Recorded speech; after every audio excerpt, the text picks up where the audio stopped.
Assalamualaikum warahmatullahi wabarakatuh. Ketemu lagi dengan saya Kling Lele.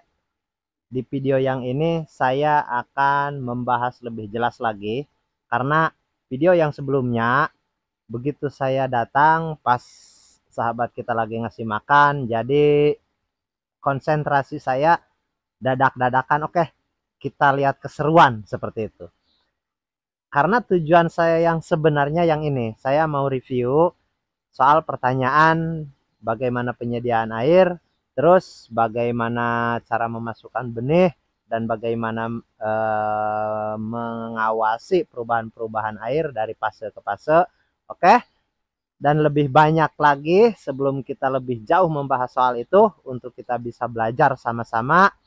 Dan jangan lupa yang baru menemukan channel ini, bagusnya subscribe dulu sahabat, like dan komen juga untuk sahabat-sahabat yang mau lebih jelas lagi tentang pembahasan soal sistem air kocor ataupun red water system ataupun RWS. Nanti saya mau buka di sini juga. Oke, sebelum kita lanjut, kita intro dulu.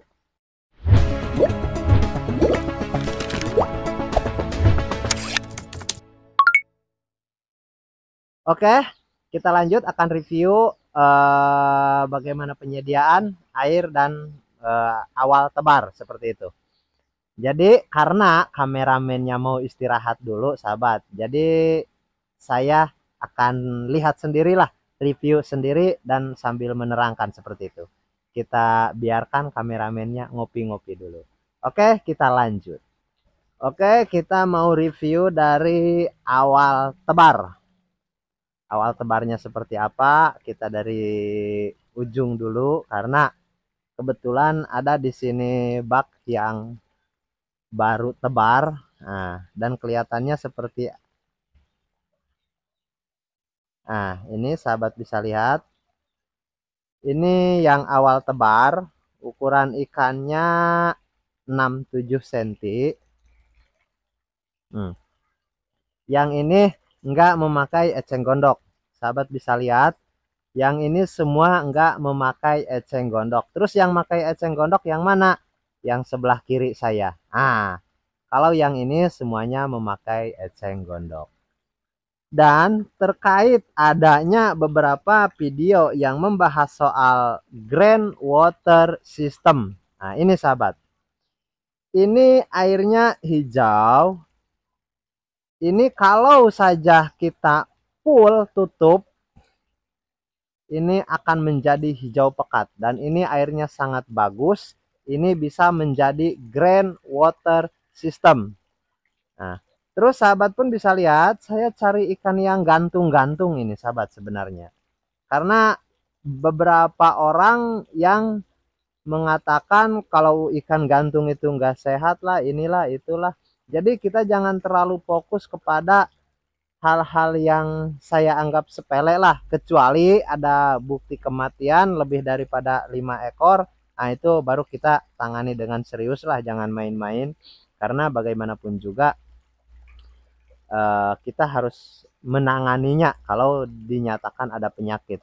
Tapi kalau menggantungnya, mungkin sahabat bisa lihat juga di sini ada beberapa ikan yang kelihatannya menggantung gitu. Di pojok-pojokan lah, sahabat bisa lihat. Nanti saya cari lagi mana yang lebih, karena kalaupun untuk pengobatan, untuk perawatan, sebenarnya saya pun bingung. Sebab kebanyakan daripada sahabat saya, kebanyakan daripada binaan saya itu nggak ada masalah yang seperti, ya maaf kalau saya panggil di video-video sebelah mungkin cara mengatasi ikan yang bergantung. Berarti kan menggantung. Cara mengatasi ikan yang mati massal. Berarti kan mati massal. Dan saya lebih kepada mencegah, menjaga supaya itu tidak terjadi. Seperti itu. Bagaimana mungkin saya mengatakan saya bisa kalau kenyataannya banyak ikan yang terkena penyakit atau banyak ikan yang mati. Jadi saya lebih kepada menjaga. Karena begini prinsipnya sahabat. Saya lebih baik menjaga daripada mengobati. Karena mengobati itu ribet. Nah, makanya kita dari penjagaan saja. Dan itu bisa terjadi secara, kalau saya panggil, insting lah, naluri kita, feeling kita, seperti itu. Jadi ini sahabat bisa lihat, memang saya sudah bahas di video sebelumnya. Yang ini ketinggian air 80 cm. Jadi kurangnya cuma 20 cm saja full. Padahal ini ikan baru 1 minggu tebar. Nah, tapi kita bisa lihat lagi di beberapa bak yang airnya masih hampir separuh lah. Bisa dikatakan separuh. Nanti kita bisa lihat sebelah sini.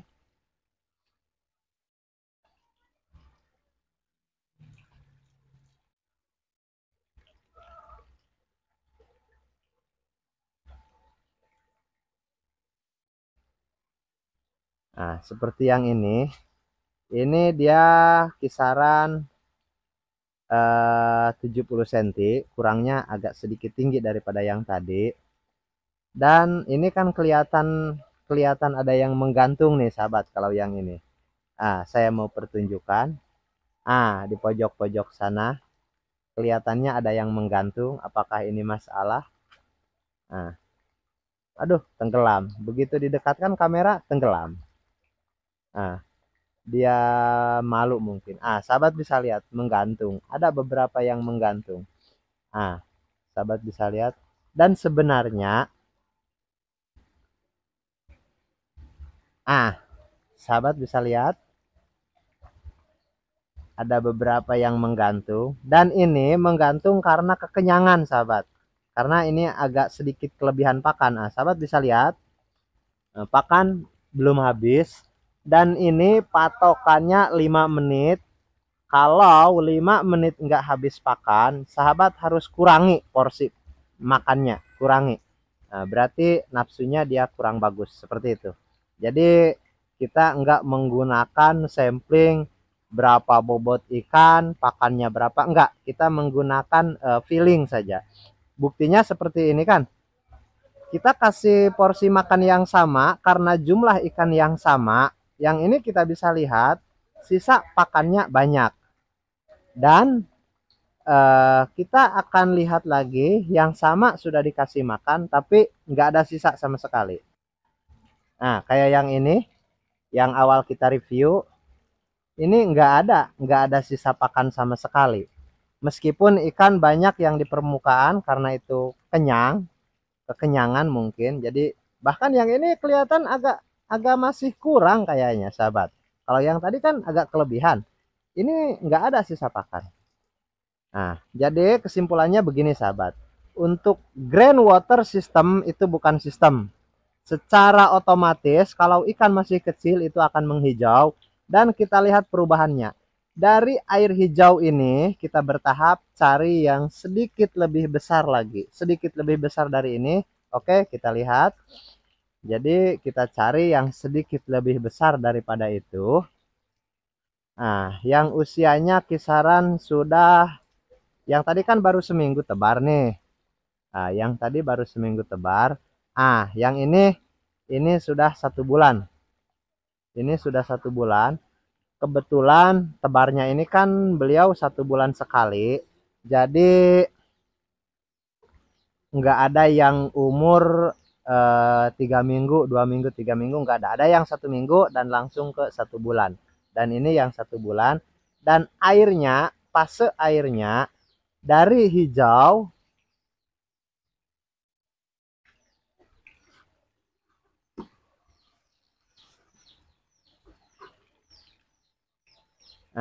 dan fase airnya dari hijau dia akan berubah menjadi sedikit putih kecoklatan, seperti itu. Putih kecoklatan. Sedikit berubah putih kecoklatan karena debit airnya standar, nggak diubah-ubah. Dari mulai masuk benih sampai sekarang ini debit air yang masuk standar saja, nggak ada perubahan. Dan ini usia ikan 1 bulan. Kurang lebih 1 bulan lagi insya Allah panen, seperti itu. Oke, sahabat bisa lihat ini usia ikan yang 1 bulan. Dan kita lihat lagi Setelah yang seperti ini warna air dari hijau ke putih kecoklatan, nanti akan berubah lagi warnanya seperti apa. Oke. 2 minggu kemudian dia akan berubah menjadi ini. Ini sahabat bisa lihat agak sedikit merah ikan warna airnya. Sedikit memerah. Yang tadi sedikit coklat, kalau ini lebih memerah lagi. Dan akhirnya andai kata sahabat tutup kerannya yang ini, nanti air ini akan full menjadi merah. Dan itu bisa berubah sistem menjadi red water system. Makanya yang saya katakan red water system dengan green water system itu bukan sistem, itu fase perubahan air. Jadi sahabat bisa lihat kayak yang oke, kita cari yang dekat. Sebelum merah seperti ini, oke, sebelah kiri saya, ini masih kecoklatan. Ini masih kecoklatan tapi kelihatan masih muda coklatnya. Jadi kesimpulannya dari yang hijau dia akan berubah seperti ini, kecoklatan, agak putih kecoklatan seperti itu fasenya. Dan 2 minggu kemudian, ini supaya lebih dekat lagi, lebih jelas lagi perubahannya sahabat. Ini kecoklatan tapi enggak pekat, dan yang 2 minggu berikutnya selisihnya seperti ini. Ini sahabat bisa lihat. Ini lebih pekat lagi. Oke, saya ulangi, ini lebih pekat lagi. Jadi tahapannya dari hijau nanti berubah warnanya seperti yang ini. Dari hijau berubah seperti ini. Dan 2 minggu kemudian akan berubah seperti ini. Dan 2 minggu kemudian yang tadi saya perlihatkan. Yang mana tadi? Oh, yang ini. Ini merah. Sahabat bisa lihat? Oke, saya ulangi. Dari hijau akan berubah ke sini warnanya 2 minggu. Dan 2 minggu berikutnya akan lebih pekat lagi seperti yang itu yang ujung. Dan 2 minggu berikutnya akan lebih memerah seperti ini sahabat. Dan ini 2 minggu lagi itu bisa dipastikan merah. Asalkan keran air masuknya ditutup. Jadi inilah yang disebut nantinya red water system. Padahal itu bukan sistem. Oke, sejauh ini sahabat paham fase-fase perubahan air dari hijau nanti berubah menjadi kecoklatan, terus 2 minggu lagi agak pekat, kemerahan, dan akhirnya menjadi merah. Dan kalau merahnya seperti apa? Kebetulan ini kan semuanya sahabat bisa lihat sistem kocor. Jadi bukan sistem red water system. Makanya di sini nggak ada yang full merah. Kalau di tempat lain, apalagi yang nggak diganti airnya, itu merah pekat karena nggak diganti, memang merah saja seperti itu. Jadi kita bisa pastikan di sini green water system itu adalah fase seperti itu. Oke, sejauh ini sahabat bisa memahami. Dan untuk soal penyediaan air yang saya bilang, kita nggak ada penyediaan air. Ini benih yang tadi, bahkan ada beberapa bak juga yang kita langsung full. Tapi yang tebar yang ini kebetulan semuanya nggak dikasih full, kita kasih bertahap.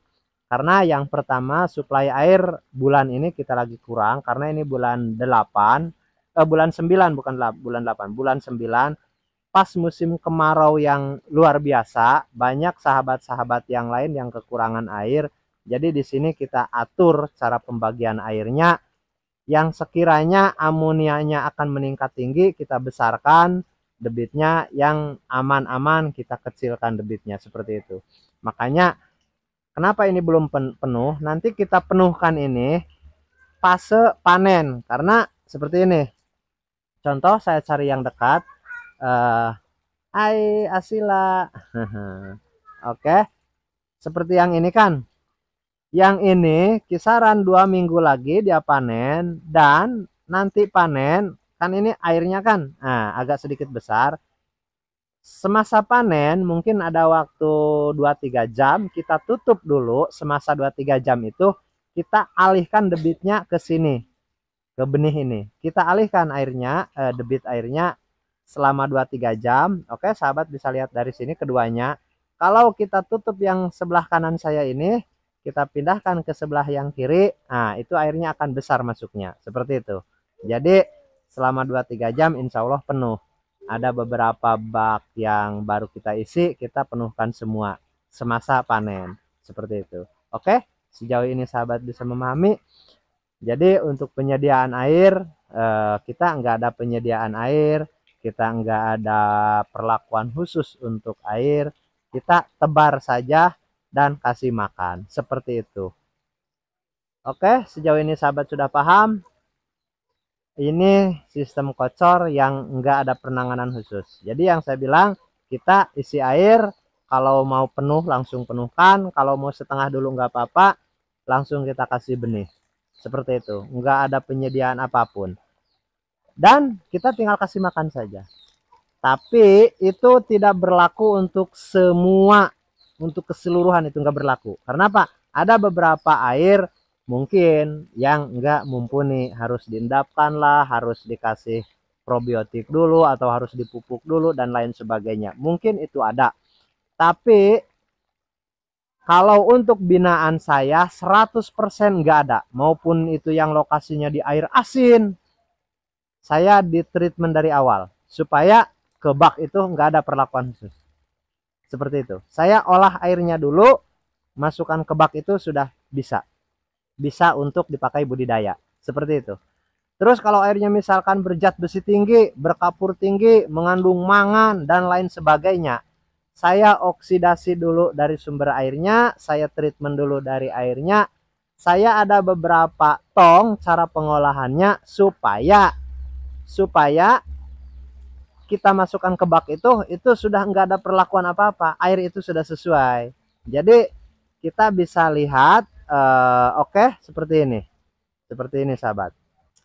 Oke, sahabat bisa lihat, ini semua airnya disuplainya dari sana, itu kelihatan ada 2 tong. Dan dari tong itu sebenarnya kita bisa melakukan treatment air sahabat. Kita bisa melakukan treatment. Kalau air berkapur kita bisa menggunakan media dari situ, media untuk penetral zat kapur. Kalau berzat besi tinggi, di situ kita bisa menggunakan media untuk menetralkan zat besi tinggi. Kalau misalkan airnya bergaram, kita di situ bisa. Jadi cuman nggak harus 2 tong juga. Maksudnya tergantung tekstur air. Kalau yang ringan kita gunakan 2 pun cukup. Kalau yang sedikit berat kita menggunakan 3, 4, 5 dan lain sebagainya. Seperti itu. Itu nggak mutlak harus seperti ini. Tergantung di mana sahabat berada, tekstur airnya seperti apa, nanti kita bisa bahas.